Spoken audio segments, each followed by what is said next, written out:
Appreciate all you inviting me to be a small part of what you're doing there. It's thrilling to see the momentum of the regenerative movement across the globe. There's a sense to me that no matter how many technologies and innovations and projects and programs we come up with, it's all going to be for naught but for human relationship. And so the opportunity to be in relationship with each of you through the future of FWS is so exciting. And it's thrilling to see humans sitting in the same room together without masks on. So I really give reverence to all of you who have come together to be a human community around this topic of regenerative agriculture, because it really is, as I see it, the only path to a future for the planet and humanity to coexist. And so thrilling to watch this happen as the momentum across the globe gains momentum as people sit in rooms together and think about what that future looks like. My background is as a medical doctor in biomedical science around cancer and other types of chronic disease. Brought me into this world of the microbiome and understanding this whole new paradigm in which we understand that human health has been designed as a series of checks and balances in relationship to our greater nature around us. And if you take a look at our behavior over the last 2 years, it's a demonstration of a very old belief system in science. And this is common. This is typical for the path. When I was developing new forms of chemotherapy, I was told very clearly that your discoveries in the laboratory will take 25, 30 years before they become relevant or practiced within clinical medicine. And so we're used to being 25, 30 years behind as scientists in the lab, knowing new science and watching a public, believe something different because of the slowness of regulatory systems, the slowness of economic capital as it moves through different belief systems. But it is exciting to me that there is 30 years of science that have shown us that there is no such thing as a human immune system. There's in fact a system that we might call an immune system, but it is not human. It's actually a landscape or an ecosystem of biome that extends far beyond our bodies. And it really is a description of a relationship of the human organism to tens of thousands, if not millions of organisms around it in regards to the species diversity. And we now very, very clearly know in regards to genomics and the like, that you cannot be a healthy human organism living to your full potential today or for your full longevity potential tomorrow without your fundamental connection to the microbiome. And so the excitement that I have as a scientist is we were designed within a nature that understood the power of biodiversity. And every time a biodiversity event would occur, there was more capacity for adaptation. And the secret of adaptation in the world around us, or if you would like to think of it as actually maybe the mechanism by which biodiversity and adaptation occurs, is ironically the viruses. And so this thing that we have so demonized the last couple of years in regards to a pandemic, we can take a step back and realize that without the viruses, which are not living organisms, they're just a genetic database of potential.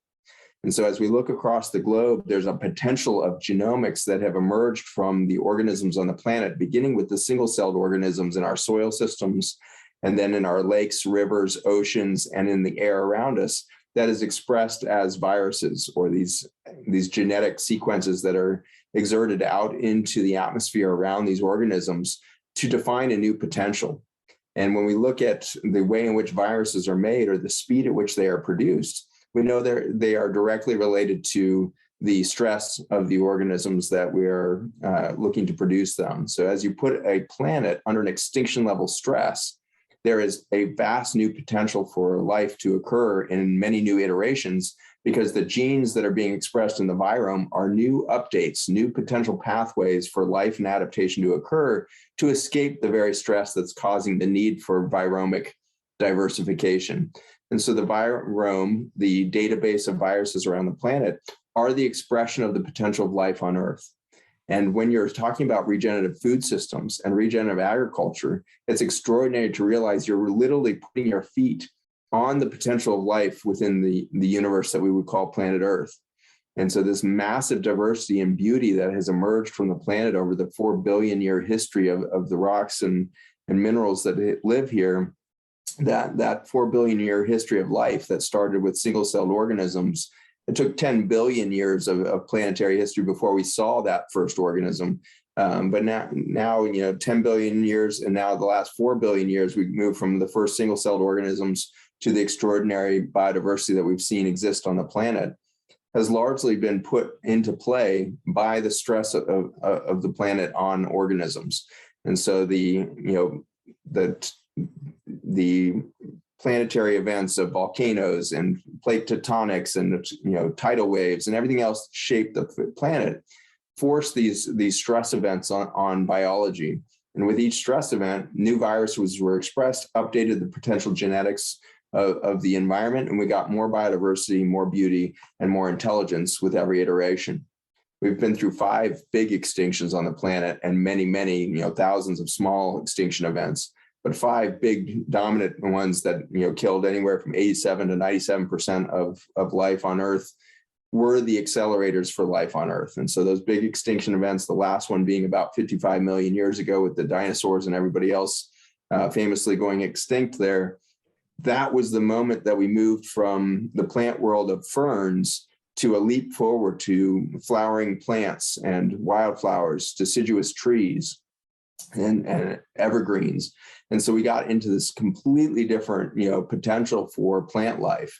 In the same way, we did not see Mother Nature try to go back and reinvent the dinosaurs. And instead, she leapt forward to the expression of birds, the expression of mammals, ultimately, Homo sapiens 200,000 years ago. So we're a blip on the radar of life on Earth over a 4 billion year period. And yet we are an expression of the full potential of intelligence on the planet. I get a little bit excited about thinking about this 6th extinction that we're now in. Ironically, as devastating as it sounds, that we've wiped out 50% of the Earth, life on the planet, and we're losing a species to extinction every 20 minutes largely through our technological use of chemicals in everything from our farming and transportation industries all the way to our information technologies and the like.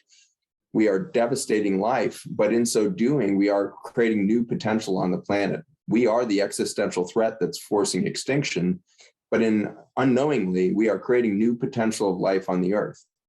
I believe that if we continue on this path in the next 100 years or so, we see mass extinction, the humans go with it, whatever occurs.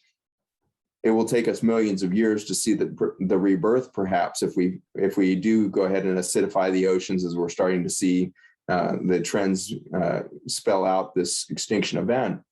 But if we stop our behavior and we collectively do the opposite, which become co-creators with that Mother Nature rather than consumers of her, we could see the potential for a new intelligence on the planet in which we get to stay and play. And that gets me very excited for our children, grandchildren, and the like. The stress that's on the planet right now because of us is a new potential. And each of you are representative of that new potential, and that you're envisioning the possibility of new ways of creating food systems, energy systems, and the like. And so I'm very, very thrilled to let you know that we don't know how good it can get on planet Earth, because it always gets better. With every stressor we put on the planet gets more intelligent, more adaptive, and more biodiverse. And I believe our pathway to that is going to be sitting around rooms like this with more and more biodiverse perspectives and innovative minds. And we start to really harness human curiosity on a new level of connectivity to unleash our own potential, our own co-creative potential as a species, so that we can come alongside of nature to do what we do. And so as you tour the farm, as you imagine a new food system, I want you to keep in the back of your mind that this goes far beyond a cucumber that is less toxic. This goes far beyond a piece of soil that has less erosion. This literally has to do with what are the genetic potentials of the planet, and how do we come to play and stay with that planet rather than put her into or find our stressor with the 6th great extinction. So you are at the tipping point of humankind. You come together at a moment where I couldn't be more pleased to see the potential within the room, to see the potential in the air and water systems and soil systems around you, as the bacteria and the fungi come to commune with you for a multi-species co-creative event for a green Earth that is more vibrant, more intelligent than we've ever seen before. And so with that, I'll give a couple seconds of reflection time and any questions that might come out. But a real thrill to be with all of you. That was amazing, Zach. Such a succinct cover from the start of time to right now, and a real message of hope within that for both what can be rebirth if we do head towards this extinction, and also how we can, you know, maybe prevent that or prolong it. And so I just wonder if you could dive in a bit more to what gives you hope. Yeah, the hope I think really is coming from human relationship. When you put two human beings together, Scripture has said that when two or more are gathered, I am there. And the word "I am" has been interpreted in many ways as gods and things like this. But the "I am" that I see in this divine state of being is really an expression of creativity. And so when you bring two curiosities together, the I am is there. The I am potential of new creativity goes into a completely different stratosphere. When I sit at home and think about 15 new businesses a day, which I think is my average, 99% of those are terrible ideas. Once in a while, I get a decent idea, but I don't know which of those 99 to pursue until I sit down with a colleague and bounce it off of them.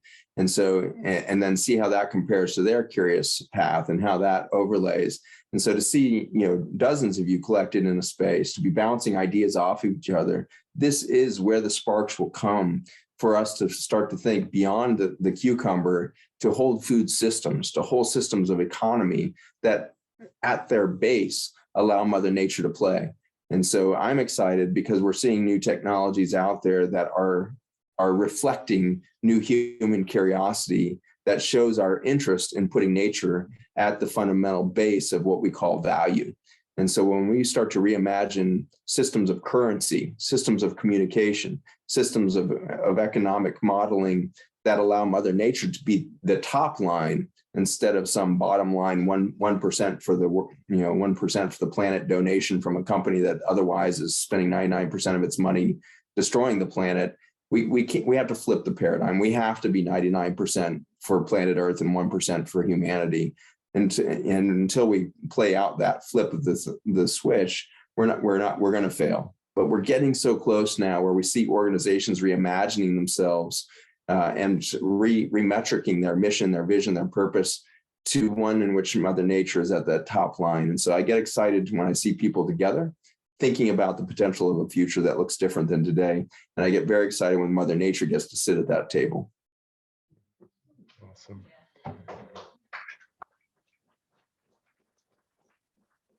You mentioned 99 business ideas a day. I resonate with that, Zach. And could you give us a little sneak peek into your life and into a few of those ideas that have seen the surface to become manifest? Sure. Yeah. So I launched an innovation hub called Seraphic Group about 8 years ago or so. And in that, we have created a bunch of subsidiaries that are working on using biomimicry as a template for innovations within the fields of education, energy, and food systems. And so one of them that's spent a lot of time in the last couple of months because we're finally turning this plant on, but we started designing 7 years ago a 40-foot mitochondria. Mitochondria are famous for being the powerhouse of the human cell. These are little tiny microbes that break down long chain carbons of fatty acids and sugars into sunlight, into electromagnetic field energy that's released from the carbon batteries when you break those carbon chains. And recognizing that the planet is currently buried in waste streams of long chain carbons that we call plastics, tires, organic waste that's poorly composted, like bagasse from sugarcane, hemp cane, and the like, I realized we had the potential to create a new energy sector that was much more vibrant than our current kind of regenerative sectors, and really start to align our human energy systems with the carbon cycle again. Moving to electric cars that are running off of lithium and mining the very limited amount of lithium off the planet to create lithium batteries. That's not actually a biologic solution. We need biologic solutions to a long-term energy sector. And so instead of solar or something like electric cars, we need to start to think about how nature does energy release. And so Resource Dynamics is the name of the company, Global Resource Dynamics. And Resource Dynamics just turned on our first full-scale plant. We handle about 100,000 pounds of waste a day through this reactor that's designed through an 8-step kind of thermal process, similar to how a mitochondria uses an 8-step enzymatic process to breaking apart the carbon chains. And from that waste of plastics, tires, and the rest, we can create biodiesel, jet fuel, but we also create large amounts of things like biochar for soil remediation by closing that carbon loop between energy sector, atmospheric CO2, and soil systems that use that CO2 to make long chain carbon. So closing that carbon loop gives us an idea of how we could completely rethink our oil and gas sectors, our electric sectors and stuff like that, based on a carbon loop that nature has long perfected. One of the most future fenua things I've heard, man. That's incredible. We've probably got time for about one question if anyone had a question.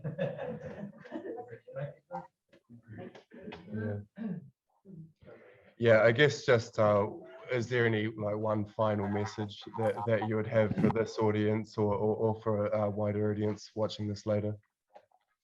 Stay with your dreams. You are dreaming the future already.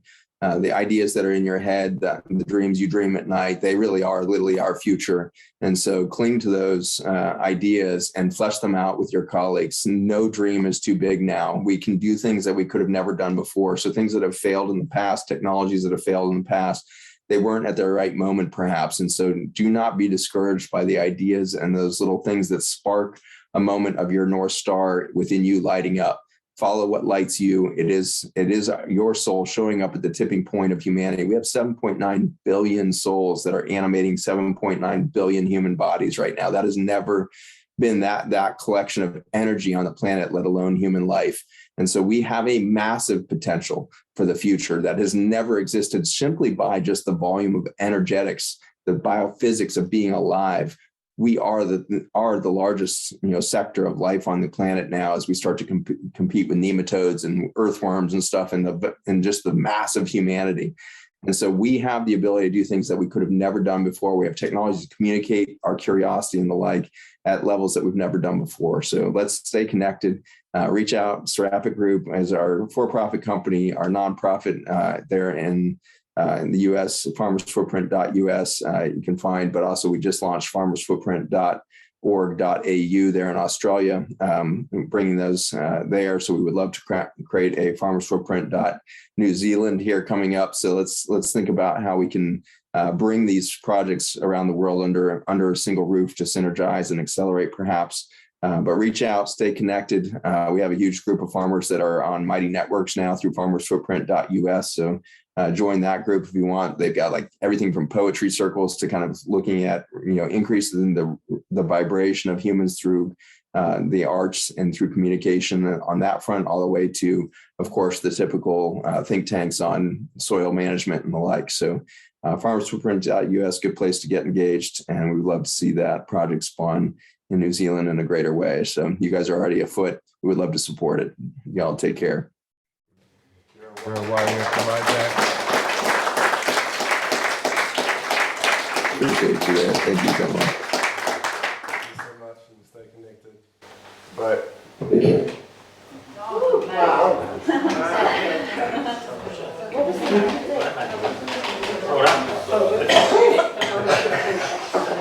Let's decompress from there, eh?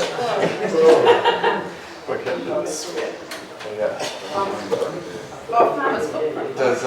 Yeah. Does anyone have a reflection from what Zach's just spoken on?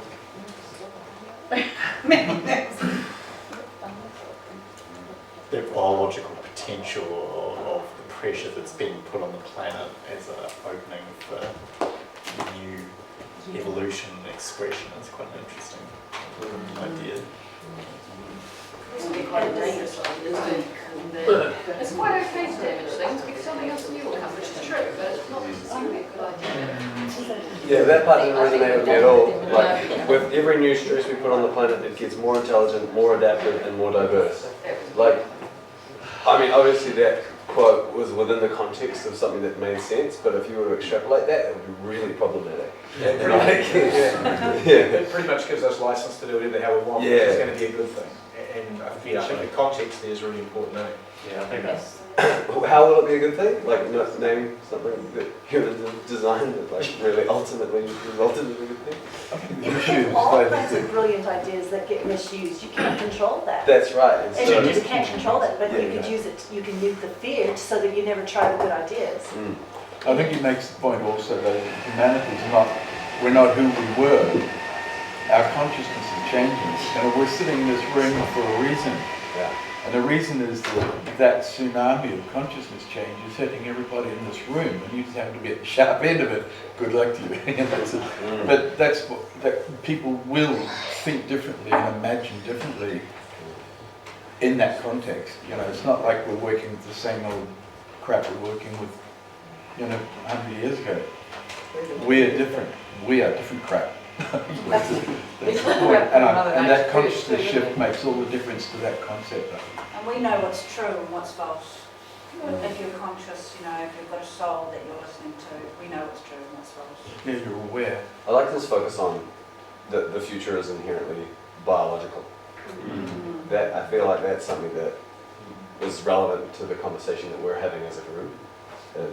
There's agriculture in New Zealand has been largely run by chemistry and technology for so long, and there's this whole perception shift towards life being the driver of life. Sort of, you're like, how is that not so obvious to people? And so yeah, I feel like more people presenting that message is a great idea. Yeah, that's great. Yeah, keeping it within the living realm. Yeah. Rudolf Steiner always said back in the 1920s and so. Yeah. Getting your hands back in the soil rather than trying to disconnect from it and go to a supermarket instead. It's a huge shift actually. Simple, but it's huge. Focus though on the importance of doubt in our thinking, and that I believe this for these reasons, but I could be wrong. I think we need to maintain that I could be wrong. Otherwise, because that's how you learn and keep open to new ideas. So I think mostly we're heading in the right direction, but I still think we need to keep that doubt going all the time about, yeah, okay, I should listen to some other people. I'm not sure I believe. Like, an open mind doesn't mean you just pour things in. You've still got a filter, but you still have that I could be wrong. That's, I think, one of the shift with regenerative agriculture is getting beyond ego, and that's all about humility and understanding that nature knows best, and just coming from that place, like you explained, makes a huge difference. I think we need to be very careful about doubting ourselves. Sorry, I'm just saying, but to translate that more into being open-minded to, I may have a great idea about something else, or 99 great ideas, but I'm open to the fact that those are not all going to work, and probably not going to, but I'm open to the possibilities. Yes. And I think that's, I agree with you, Greg. It's a scientific process. So one of the permaculture principles is the ability to accept feedback. And it's not just somebody else's opinion, but it's actually feedback from trial and error, or the ability to co-create or co-design towards a solution, but be open to feedback along the way that improves the outcome of that. So I think that might be a useful observation to that discussion as well. Particularly feedback from Mother Nature. A natural system, right? She throws the biggest feedback. Yeah, so the ability to redesign systems with nature at its core was quite interesting, I thought, as a concept. I've never heard it expressed in that particular way before. We're often heading off to try and restore nature, or just to be very. The concept of rescue, nature doesn't need to be rescued. It's about how do you actually put nature or the earth at the centre of a systems redesign process was a very interesting concept, I thought. Especially when you're up against large centralised systems that are abstractions. For example, the financial system, which is a complete abstraction around that. How would you co-design that from a natural perspective? What does that look like? And the challenging conversations that are brought up or evolve out of that discussion, I think, is quite an interesting thing to ponder on. But at the moment, you can't even have a conversation about that. We probably could. The trick is to stay in the room and be able to disagree. I was talking to some people this morning who were disagreeing on a point, and I said, that's great. I mean, we're still sitting here and talking about it, but we disagree. And that's having the courage and the conviction to be able to, you know, hold strong opinions loosely, you know, be convinced you're right, but be able to take on new information, accept feedback and change and move to a place that is a better place than when you started, because you've moved the conversation on. I think that's the art of being able to do that constructively is being lost. We're seeing a lot of people selecting positions in society at the moment from which they speak from, and they have become fallback positions and they're entrenched in those views, so everything becomes, how do I defend that view? There's no opportunity to do anything other than take their own beliefs out for a spin and then put them back exactly where they found them. You know, so I think that, yeah, I don't want to sort of go on about it. There's no scientific process. Well, there's no philosophical process. There's no opportunity to explore an idea while being aware of your own bias around that, declaring that, and being open to that being challenged without destroying yourself as an individual. You know, I mean, how do we move forward if we haven't even got the confidence to do that? So, I mean, Greg's point about being humility. And that's where I came back to the feedback. That's where I started the rant that I just had around the ability to accept feedback. You know, that takes practice, especially if you're somebody who's got a fair bit of conviction and you've got a reasonable sort of, you know, drive and ambition towards something. It's quite difficult to be able to, it can be quite difficult to do that. I find that quite difficult to do that. Can I just say something? Yeah. That whole, that movie, Kiss the Ground, I started following Kristen Olsen, I think it is, but it was interesting, just had different views to her on something, and she was so quick to just go, see you later, and just blocked me. And it was really interesting. It's like I thought that she would have way more, just an open mind, but it's just that cancel culture is everywhere, and they just don't like what you say, so they just leave the room, they just press the block. I think adaptability is real intelligence, and it's not just adaptability. Oh my goodness, we've got to start considering Apple differently out there. It's adapting in here.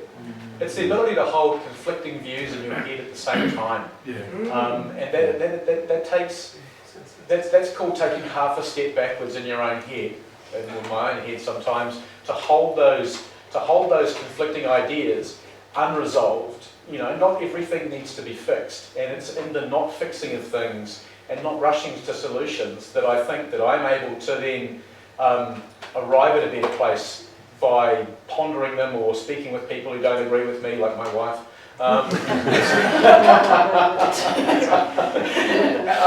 And agreeing on a common ground and a place to move from into new territory. So creating an opportunity for further discussion around, with some ground rules around how we can arrive at a better place, rather than just every generation of people, you know, making the same mistakes as the previous ones and then sort of working it out somewhere around 96 years old just before you die. You know, and, you know what I mean? It's like we lose that collective wisdom by not being able to have these conversations much earlier in life.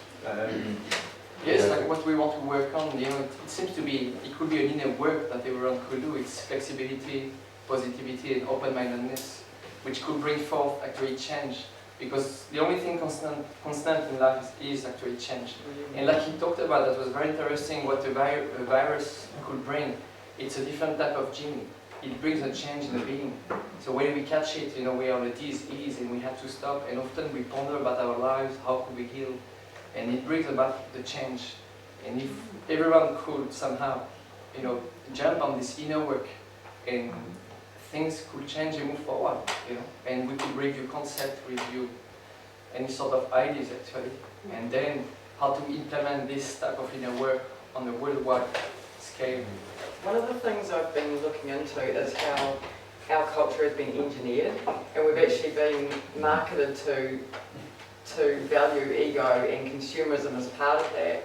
And that is also in science, so the people that are getting the research grants, they're the ones that are the good salespeople, and then they are also the ones that have the ego, so they don't want to get it wrong, basically. So a lot of the wrong answers are coming out of that research because they're actually just holding it in the wrong space, not challenging it as science probably should be.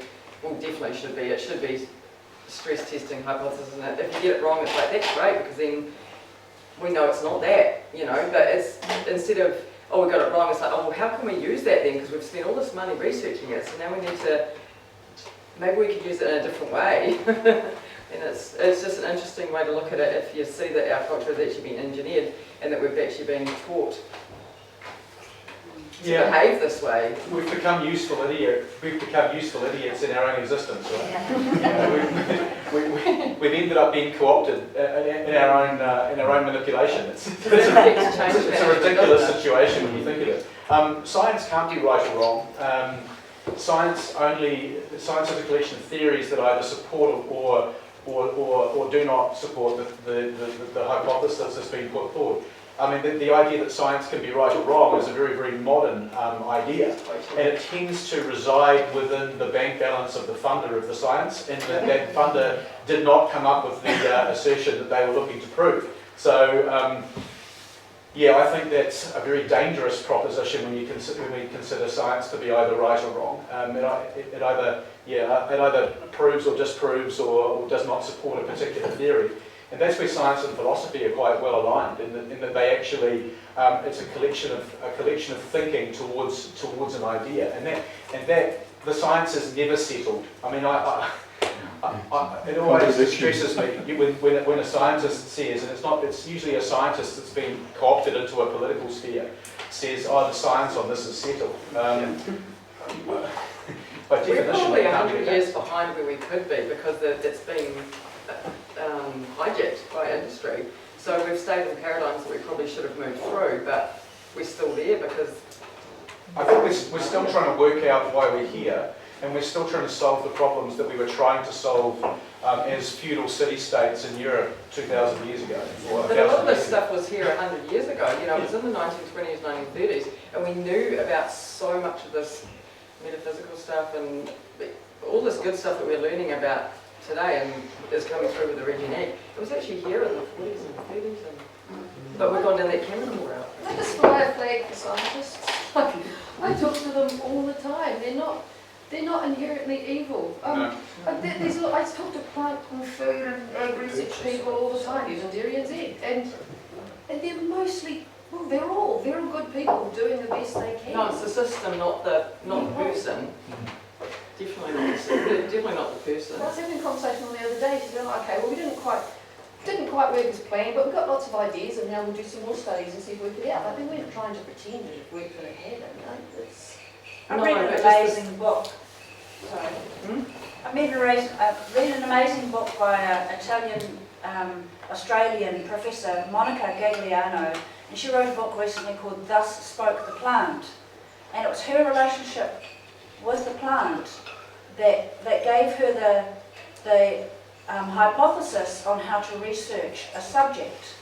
And quite frankly, basically in a nutshell, she proved in a scientific realm, which you could not get any funding for, of course, but she proved that you can train the behaviour of plants, just like you can train the behaviour of dog. Pavlov's dog, you blow the whistle when he salivates. Well, she did it with plants. But she was given that innate knowledge by an ayahuasca journey or two and being connected. Her soul was connected, obviously. And she started on this journey, one last thing, was that the fish she was studying on a reef in Australia knew that was the day that they were going to die because they all had. And how did they know that her intention that day was to end the experiment by killing the fish? So it's a fascinating book. I'd quite like to just say, like, forward-looking, what I got from Zach's presentation, which was really great, is just questions for me, perhaps for ourselves, is in what we do, how can we also be multipliers? also, how can we be entrepreneurial? And that doesn't mean one mould. It's not like how do we create new soft tech or whatever and put it out on Facebook or social media. It's how can we be entrepreneurial to create new things, guided by the principles of nature. And the other thing, which is often beyond us as individuals, but is about how we think collectively, are where are the spaces for us to act really effectively with what we know and who we are together, which can be transformative and hopefully revolutionary. And he gave the example of, what he's doing, which is definitely high tech, around using, biomimicry and the mitochondria to break up long chain carbon. That's one part of the spectrum, but I still think that what he brought today, and those kinds of questions that we can keep applying, how do we really take that entrepreneurial step to get us out a little bit of the swamp that we've also been exploring in terms of where science is and so on. Yeah, some or all of that is really true, but where are our spaces where we can actually sidestep all of that and go hard and make real progress?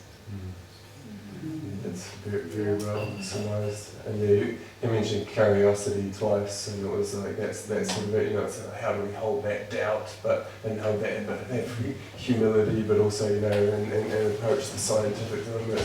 It's really about curiosity, and his final message about just like finding our North Star and heading towards it. That's just so true.